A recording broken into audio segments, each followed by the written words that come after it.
പരിഹാസമാണ് കോൺഗ്രസിന്റെ പല നേതാക്കളുടെയും ഭാഗത്തു നിന്നും ഉണ്ടാകുന്നതെന്ന് നമുക്ക് കാണാം. അങ്ങനെ ഒരു കാര്യം കെട്ടിച്ചമച്ചതാകാനാണ് സാധ്യത എന്നതാണ് KPCC അധ്യക്ഷന്റെ ഏറ്റവും പുതിയ പ്രതികരണം ഇതുമായി ബന്ധപ്പെട്ട് വരുന്നത്.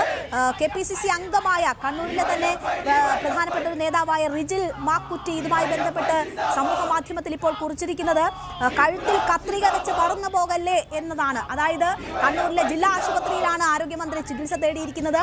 അവിടെ കഴുത്തിന് വേദന അനുഭവപ്പെട്ടാണ് മന്ത്രി എത്തിയിട്ടുള്ളത്. അവിടെ ICUവിലാണ് ഇപ്പോൾ മന്ത്രി ഉള്ളത്. അപ്പോൾ അതാണ് ഒരു സർക്കാസമായി അല്ലെങ്കിൽ ഒരു പരിഹാസമായി റിജിൽ മാക്കുറ്റി കുറിച്ചിരിക്കുന്നത്. കഴുത്തിൽ കത്രിക വെച്ച് മറന്നു പോകല്ലേ എന്നതാണ്. അപ്പോൾ വലിയ രീതിയിലുള്ള പരിഹാസമാണ് ഇതിനോട് കോൺഗ്രസിന്റെയും യൂത്ത് കോൺഗ്രസിന്റെയും ഒക്കെ നേതാക്കളുടെ ഭാഗത്ത് നിന്നും ഉണ്ടാകുന്നത് എന്നത് കൂടി കാണണം. അതേസമയം സംസ്ഥാന വ്യാപകമായി വലിയ പ്രതിഷേധം ഉയരുന്ന സാഹചര്യം കൂടിയാണ്. ഡിവൈഎഫ്ഐയുടെ നേതൃത്വത്തിൽ കണ്ണൂരിൽ നടക്കുന്ന പ്രതിഷേധ മാർച്ചാണ് നമ്മൾ കാണുന്നത്. കന്റോൺമെന്റ് ഹൗസിലേക്ക് 6:30 തിരുവനന്തപുരത്ത് വലിയ രീതിയിലുള്ള ഒരു പ്രതിഷേധ മാർച്ച് നടക്കാനിരിക്കുകയാണ്.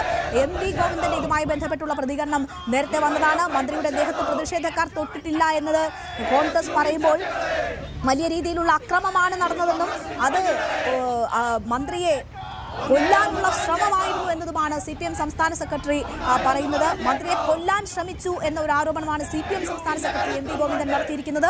കോൺഗ്രസ് നേതൃത്വം അറിഞ്ഞുള്ള ആക്രമണമാണിതെന്നും MV ഗോവിന്ദൻ ആരോപിക്കുന്നു. സംഭവത്തിൽ പ്രതിഷേധിച്ച് CPM കണ്ണൂരിൽ വലിയ രീതിയിലുള്ള പ്രതിഷേധ പ്രകടനം ഇപ്പോൾ നടത്തിക്കൊണ്ടിരിക്കുന്നു. P Jayarajan, KK Ragesh, TV Rajesh എന്നിവരുടെ നേതൃത്വത്തിലായിരുന്നു ആ പ്രകടനം. ഇപ്പോൾ നമ്മൾ കാണുന്നു മറുഭാഗത്ത് ഡിവൈഎഫ്ഐയുടെ വലിയ രീതിയിലുള്ള ഒരു പ്രതിഷേധം അരങ്ങേറുകയാണ്. അങ്ങനെ സംസ്ഥാന വ്യാപകമായി ഈ സംഭവത്തിൽ വലിയ വിമർശനങ്ങളും വലിയ പ്രതിഷേധവും ഉയരുകയാണ്. ഒരു വനിതാ മന്ത്രിക്ക് നേരെയാണ് കയ്യേറ്റ ശ്രമം ഉണ്ടായിരിക്കുന്നത്.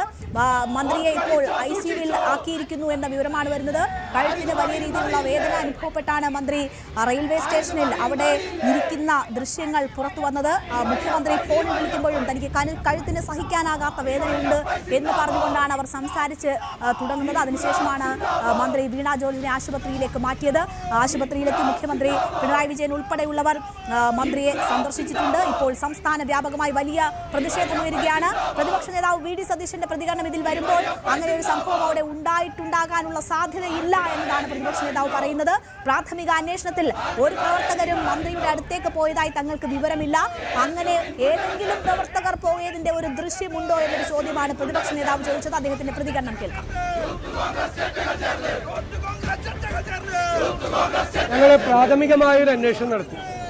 പ്രാഥമികമായ അന്വേഷണത്തിലും ഇതുവരെ വാർത്താ ചാനലുകളിൽ വന്നിരിക്കുന്ന ദൃശ്യങ്ങൾ പരിശോധിച്ചതിലും KSUകാർ പ്രതിഷേധം നടത്തിയെന്നുള്ളത് ശരിയാണ്. പക്ഷെ അവരുടെ അടുത്തുപോലും എത്തിയിട്ടില്ല. ഒരാളും എത്തിയിട്ടില്ല. 3-4 KSU പ്രവർത്തകരാണ് ഉണ്ടായിരുന്നത്. 30-35 പോലീസുകാരുണ്ടായിരുന്നു. ഇവരെ ആക്രോശിച്ച് അവരുടെ അടുത്തേക്ക് ചെല്ലുന്ന ദൃശ്യങ്ങൾ മാത്രമേ ഇതുവരെ പുറത്തു വന്നിട്ടുള്ളൂ. തീർച്ചയായിട്ടും ഞങ്ങൾ പരിശോധിക്കും. അങ്ങനെ എന്തെങ്കിലും തെറ്റ് KSUകാരുടെ ഭാഗത്തുനിന്നുണ്ടെങ്കിൽ ഞങ്ങൾ നടപടിയെടുക്കും. പക്ഷെ ഇതുവരെ കിട്ടിയിരിക്കുന്ന ദൃശ്യങ്ങൾ വെച്ച് ആരും അവരുടെ അടുത്തേക്ക് പോയിട്ടില്ല. 3-4 KSUകാരും 35 പോലീസുകാരുമാണ് ഉണ്ടായിരുന്നത്.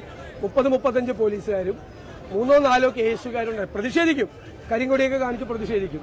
എല്ലാവർക്കും എതിരായി പ്രതിഷേധിക്കാറുണ്ട്. ഉമ്മൻചാണ്ടിക്കെതിരായിട്ട് പ്രതിഷേധിച്ചിട്ടുണ്ട്. ഇനിയും പ്രതിഷേധിക്കും. പക്ഷെ ആക്രമിക്കും എന്ന് പറയുന്നത് ഒരിക്കലും നടക്കാൻ പാടില്ലാത്ത കാര്യമാണ്. നടന്നിട്ടില്ല എന്നാണ് ഞങ്ങളുടെ പ്രാഥമിക അന്വേഷണത്തിൽ ഈ ദൃശ്യങ്ങൾ കണ്ടതിലും ഞങ്ങൾക്ക് കിട്ടിയിരിക്കുന്ന വിവരം. ഇനിയും ഞങ്ങൾ അന്വേഷിക്കും. അല്ല, അത് പിന്നെ തെരഞ്ഞെടുപ്പ് കാലമാണല്ലോ, എന്തും പറയാമല്ലോ. അതിന് അർത്ഥമില്ല. ഞാൻ ചോദിക്കുന്നത് വാർത്താ മാധ്യമങ്ങളെല്ലാം അവിടെ ഉണ്ടായിരുന്നു. നിങ്ങൾക്ക് ആർക്കെങ്കിലും ഇവരെ ആക്രമിക്കുന്ന ഒരു ചിത്രം കിട്ടിയിട്ടുണ്ടോ? ഇവരെ അടുത്താരെങ്കിലും ചെല്ലുന്നതിന്റെ ഒരു ചിത്രം കിട്ടിയിട്ടുണ്ടോ? ഒറ്റ വാർത്താ മാധ്യമങ്ങൾക്ക് ഇതുവരെ കിട്ടിയിട്ടില്ല. പിന്നെ അത് ആഘോഷിക്കാനാണെങ്കിൽ ആഘോഷിച്ചോട്ടെ, കുഴപ്പമില്ല. ഞങ്ങൾക്ക് കിട്ടിയ ആദ്യത്തെ അന്വേഷണത്തിൽ കിട്ടിയ വിവരമാണ്. ഇനിയും ഞങ്ങൾ അന്വേഷിക്കും. കൂടുതലുണ്ടെങ്കിലും വിവരം തരാം. ആരെങ്കിലും അവരുടെ അടുത്ത് ചെന്ന് അവരെ ആക്രമിച്ചിട്ടുണ്ടെങ്കിൽ അതിനെ ഞങ്ങൾ ശക്തമായി അപലപിക്കും. അങ്ങനെ ഉണ്ടായിട്ടുണ്ടെങ്കിൽ അത് അവർക്കെതിരായി നടപടിയെടുക്കും. അങ്ങനെ ചെയ്തിട്ടുണ്ടെങ്കിൽ ഒരു കാരണവശാലും അങ്ങനെ ചെയ്തു കാണാനുള്ള യാതൊരു സാധ്യതയും പ്രാഥമിക അന്വേഷണത്തിലില്ല. രണ്ടാമത് അന്വേഷണത്തിൽ അങ്ങനെ കണ്ടാൽ തീർച്ചയായിട്ടും ചെയ്യും. ഏതെങ്കിലും ദൃശ്യമുണ്ടോ എന്ന ചോദ്യമാണ് പ്രതിപക്ഷ നേതാവിന്റെ ഭാഗത്തു നിന്നും ഉണ്ടായിട്ടുള്ളത്. പ്രാഥമിക അന്വേഷണത്തിൽ അത്തരമൊരു സംഭവം നടന്നിട്ടില്ല. 3 or 4 KSU പ്രവർത്തകരാണ് ഉണ്ടായിരുന്നത്. 30 പോലീസുകാർ അവിടെ ഉണ്ടായിരുന്നു. പ്രവർത്തകർക്ക് മന്ത്രിയുടെ അടുത്തേക്ക് പോലും എത്താനായിട്ടില്ല എന്ന് പ്രതിപക്ഷ നേതാവ് ചൂണ്ടിക്കാട്ടുകയാണ്. ഇതാണ് വസ്തുത. ആഘോഷിക്കേണ്ടവർക്ക് ആഘോഷിക്കാം എന്നതാണ് പ്രതിപക്ഷ നേതാവ് ചൂണ്ടിക്കാട്ടുന്നത്. KPCC അധ്യക്ഷന്റെയും സമാനമായിട്ടുള്ള പ്രതികരണമാണ് വരുന്നത്. അതേസമയം യൂത്ത് കോൺഗ്രസ് ഒപ്പം KSU യുവ നേതാക്കളുടെ ഭാഗത്തു നിന്ന് വലിയ പരിഹാസവും ഇതുമായി ബന്ധപ്പെട്ട് ഉണ്ടാകുന്നു. ഇതൊരു നാടകമാണ്, അഭിനയമാണ് എന്ന തരത്തിലൊക്കെയുള്ള പ്രതികരണമാണ് യൂത്ത് കോൺഗ്രസിന്റെയും KSUവിന്റെയും നേതാക്കന്മാരുടെ ഭാഗത്തു നിന്നും ഉണ്ടായിരിക്കുന്നത് എന്ന ഒരു സാഹചര്യം കൂടിയുണ്ട്. അതേസമയം വലിയ രീതിയിലുള്ള പ്രതിഷേധം DYFIയുടെയും CPMന്റെയും നേതൃത്വത്തിൽ ഉണ്ടാവുകയാണ്. സംസ്ഥാന വ്യാപകമായി അത്തരം പ്രതിഷേധ പ്രകടനങ്ങൾ ഇപ്പോൾ നടന്നുകൊണ്ടിരിക്കുന്ന സമയമാണ്. കണ്ണൂരിൽ CPMന്റെ മുതിർന്ന നേതാക്കളുടെ നേതൃത്വത്തിൽ വലിയ രീതിയിലുള്ള ഒരു പ്രതിഷേധ മാർച്ച് നടന്നു. അതിനുശേഷം ഇപ്പോൾ DYFIയുടെ നേതൃത്വത്തിൽ വലിയ രീതിയിലുള്ള പ്രതിഷേധ മാർച്ച് കണ്ണൂരിൽ നടക്കുകയാണ്. കണ്ണൂരിൽ നിന്ന് തിരുവനന്തപുരത്തേക്ക് ട്രെയിനിൽ സഞ്ചരിക്കാൻ റെയിൽവേ സ്റ്റേഷനിൽ എത്തിയിരിക്കുന്ന സമയത്താണ് വീണ ജോർജിനെതിരെ ഒരു അക്രമം റെയിൽവേ സ്റ്റേഷനിൽ വെച്ച് ഉണ്ടാകുന്നത്. നമുക്കറിയാം 2023 മുഖ്യമന്ത്രിക്ക് കണ്ണൂരിൽ നിന്ന് തിരുവനന്തപുരത്തേക്കുള്ള യാത്രയിൽ ഇപ്പോൾ നമ്മൾ സ്ക്രീനിൽ കാണുന്നത് കൊച്ചിയിൽ DYFI പ്രവർത്തകരുടെ നേതൃത്വത്തിൽ നടക്കുന്ന പ്രതിഷേധമാണ്. അങ്ങനെ സംസ്ഥാന വ്യാപകമായി വലിയ പ്രതിഷേധം രൂപപ്പെടുന്നു. VV വിനോദ് നമുക്കൊപ്പം തുടരുന്നുണ്ട്. വിനോദ്, നോക്കൂ, കണ്ണൂർ മുതൽ തിരുവനന്തപുരം വരെ വലിയ പ്രതിഷേധങ്ങൾ ഉയരുകയാണ്. പലയിടങ്ങളിലായി DYFIയുടെ നേതൃത്വത്തിൽ വലിയ പ്രതിഷേധമാണ്. ഒരു തെരഞ്ഞെടുപ്പ് സമയം കൂടിയാണ്. നമുക്കറിയാം, ഇനി കിട്ടുന്ന ഒരു അവസരവും ഒരു രാഷ്ട്രീയ പാർട്ടിയെ സംബന്ധിച്ചും മാറ്റിവെക്കാൻ കഴിയുന്നതല്ല. നേരത്തെ തന്നെ മന്ത്രി വീണ ജോർജിനെ ടാർഗറ്റ് ചെയ്തിട്ടുകൊണ്ടുള്ള ആക്രമണങ്ങളുണ്ട്, ഹേറ്റ് ക്യാമ്പയിൻ ഉണ്ട് എന്ന വിമർശനം ഉയർന്നതാണ്. ഈ ആശുപത്രിയിലുണ്ടായ വീഴ്ചയുമായി ബന്ധപ്പെട്ട് നടന്ന സമരങ്ങളിലും അത്തരം ആരോപണങ്ങൾ ഉണ്ടായിരുന്നു. ഇതിപ്പോൾ CPMനെ സംബന്ധിച്ച് അവർക്ക് കിട്ടിയ ഒരു അവസരം എന്ന നിലയിൽ അതിനെ രാഷ്ട്രീയമായി ഉപയോഗിക്കാനുള്ള ശ്രമം എന്തായാലും ഒരു ഭാഗത്തുണ്ടാകും. അതേസമയം അതിനെ എങ്ങനെ ചെറുക്കണം എന്ന ഒരു സംശയം ഇപ്പോൾ A. വിജയരാഘവൻ മാധ്യമങ്ങളെ കാണും. ഇതാകട്ടെ നമുക്കെല്ലാം അറിയുന്ന ഒരു സംഭവമാണ്. കേരളത്തിൻ്റെ ആരോഗ്യ മേഖലയെ അപകീർത്തിപ്പെടുത്താനുള്ള വളരെ ബോധപൂർവമായ പരിശ്രമം നടക്കുന്ന ഒരു സമയമാണ്.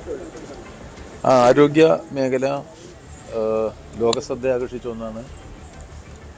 ഇത്രയേറെ വിപുലമായ വളർച്ചയും അതുപോലെ തന്നെ സാധാരണക്കാർക്ക് അനുകൂലമായ പ്രവർത്തനം നടത്തുന്ന മറ്റൊരു ആരോഗ്യ സംവിധാനം ഇന്ത്യയിലെ വേറൊരു സംസ്ഥാനത്തുമില്ല. കോടിക്കണക്കിന് ആളുകൾ ഉപയോഗപ്പെടുത്തുന്ന സംവിധാനമാണ്. അതിൽ ഒറ്റപ്പെട്ടുണ്ടായ ഒരു സംഭവം, അതും 5 വർഷം മുമ്പുണ്ടായ ഒരു സംഭവത്തെ ഇപ്പോൾ തെരഞ്ഞെടുപ്പ് ആയുധമാക്കുക എന്ന ലക്ഷ്യത്തോടു കൂടി ഒരു അക്രമ സമരമായി പരിവർത്തനം ചെയ്യിച്ചതാണ് നമ്മളിപ്പോൾ കണ്ടുകൊണ്ടിരിക്കുന്നത്. ഈ അക്രമ പ്രവർത്തനങ്ങൾക്ക് പൂർണ്ണമായ പിന്തുണയാണ് കോൺഗ്രസിൻ്റെ സംസ്ഥാന നേതൃത്വം നൽകുന്നത്. അക്രമങ്ങളെ പരിപൂർണമായി ന്യായീകരിക്കുന്ന പ്രവർത്തനമാണ് പ്രതിപക്ഷ നേതാവ് നടത്തിയിരിക്കുന്നത്. അദ്ദേഹം പറഞ്ഞത് ഇങ്ങനെ സംഭവം നടന്നിട്ടില്ല. ഇത് വീണ ജോർജ് കേരളത്തിലല്ല എന്നുള്ള മാതിരിയാണ്. ആശുപത്രിയിലേക്ക് സുഖവാസത്തിന് പോയി എന്നുള്ള നിലയിലാണ് നമ്മുടെ പ്രതിപക്ഷ നേതാവിൻ്റെ ഇത് സംബന്ധിച്ചുള്ള പ്രതികരണം കണ്ടത്. പ്രതിപക്ഷ നേതാവ് മാത്രമല്ല, പൂർണ്ണമായി കോൺഗ്രസ് നേതൃത്വം അതുപോലെ തന്നെ KSU ഇവരെല്ലാവരും ഇതിനെ ന്യായീകരിച്ചിരിക്കുകയാണ്. വിമോചന സമരകാലത്തെ സമര മാതൃകകളിലേക്ക് കോൺഗ്രസ് മാറുന്നു എന്നുള്ളതാണ് ഇതും നമുക്ക് മനസ്സിലാവേണ്ടത്. കൂടുതൽ വാർത്തകൾക്ക് News 18 Keralam YouTube channel subscribe ചെയ്യുക.